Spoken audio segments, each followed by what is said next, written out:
If you would have told me 5 years ago that the Clippers starting lineup today would have been Russell Westbrook, James Harden, Paul George, and Kawhi Leonard, there's no way I would have believed you. But yes, James Harden this morning was officially traded to the Los Angeles Clippers in a blockbuster trade. The 76ers will receive Marcus Morris, Nick Batum, Robert Covington, Kenyon Martin Jr., and some other draft picks, and the Clippers receive the former MVP shooting guard, James Harden.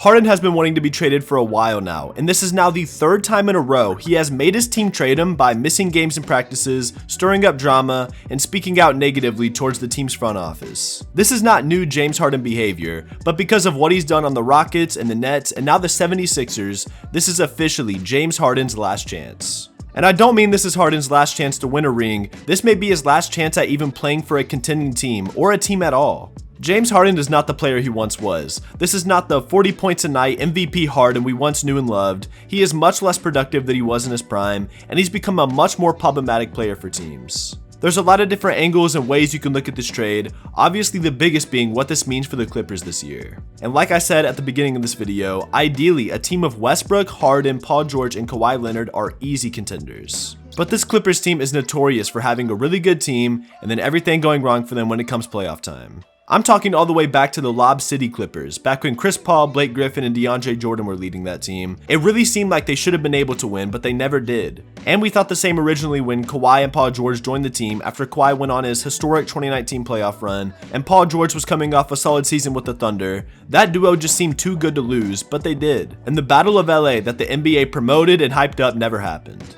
I'm not saying they have no chance this year. Obviously Harden is still a great player and Westbrook has been able to fit into the Clippers system really well, but just going off of what we've seen, it is nearly impossible for me to call the Clippers anything more than a second round exit still. If the team works really well together and somehow no injuries get in their way, I will say this is probably going to be the best Clippers team we have ever seen.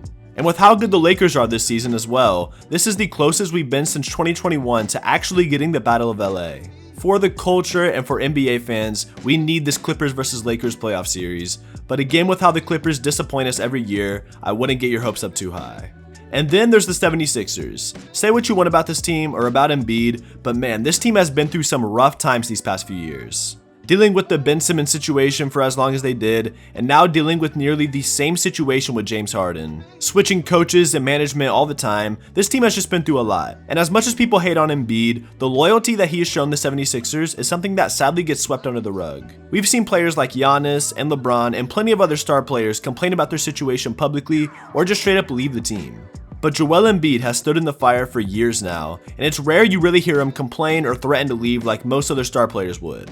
I know some blame can go on Embiid, but look at the players the Sixers have put around him and the drama they've caused. And even when they had the perfect fit for him in Jimmy Butler, they traded him away for Tobias Harris after being one shot away from the conference finals. In this trade, the Sixers didn't get much in return for Harden at all, and if they didn't have Tyrese Maxey, it would be a terrible situation for Embiid. As for how the Sixers will do this year, only time will tell. Like I said, Tyrese Maxey has been playing great, and this whole Joel Embiid-Tyrese Maxey duo could be a lot better than we all expect. But the lack of help that Embiid is going to have around him this year does not make me super confident in the 76ers team. All in all, I think the Sixers are regretting that James Harden trade they made in general. He's virtually done nothing for them but hurt them in the long run. And this is a very early prediction, and I hope I'm wrong, but I can't imagine this Clippers situation is going to be any different. Harden had Kevin Durant and Kyrie Irving with him, and he still couldn't be happy. What makes this team any different? I would say at first they're going to look solid, and they're definitely going to be a very exciting team to watch. But eventually they'll collapse like the Clippers always do, and we're going to be right back in the same situation.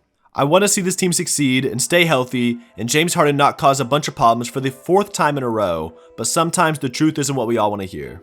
If James Harden wants to repair his legacy, finally win a ring, and remind everybody how great he is, this is the most important time in his career, and at this point it is all or nothing. And this trade to the Clippers marks this as James Harden's last chance. How do you guys think the Clippers are going to do this year? Are they going to live up to the hype, or is this going to be a repeat of the years before?